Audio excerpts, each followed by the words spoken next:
Lately, I've been seeing a lot of people saying that email marketing for a small business is a dead channel, and that nobody actually uses it well. Email can actually outperform social media when you use it consistently, and it's an audience you own. In this video, I'm going to talk to you guys about how to use email marketing without sounding like spam. My name is Jordan with May Media. If you're running your own marketing team and it's only a couple people, subscribe, because this channel is for the small business marketing teams to learn how big marketing teams do their work.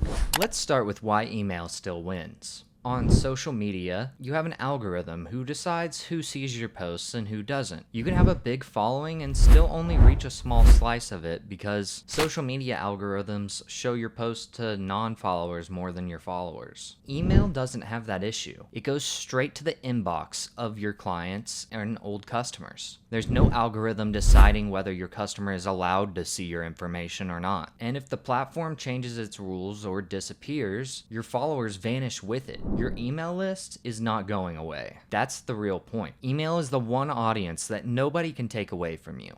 So how do you build a customer list? Let's first start with what not to do. You should never buy a customer list for email marketing. A bot list is strangers who never wanted to hear from you, and it'll wreck your reputation and they'll all just mark you as spam. Instead, you want to give real people a reason to join. A useful guide, a checklist, a discount, or early access to something. Trade something valuable for an email address, and you get a subscriber who actually wants to hear from you and likes your product or services. A small list of people who want your emails beats a huge list of people who don't every single time. Now, what should you actually send the people on your list? Here's some examples. You can send the welcome email when they sign up. This is just saying hello and setting expectations, maybe sending your most recent newsletter so they can kind of see what they'll be getting. The value email. Teach or help with no pitch. This means you just send them a guide. When you come out with a new one, you just send it to an email so they don't have to go hunt through and download it on your website. They already are just getting the information basically handed to them. The offer. Ask for a sale clearly. This is when you're running a discount or a big sale or a new product is launching, or maybe it's about time for them to come back in for another service. This is just putting the offer in front of them somewhere that they're going to see it.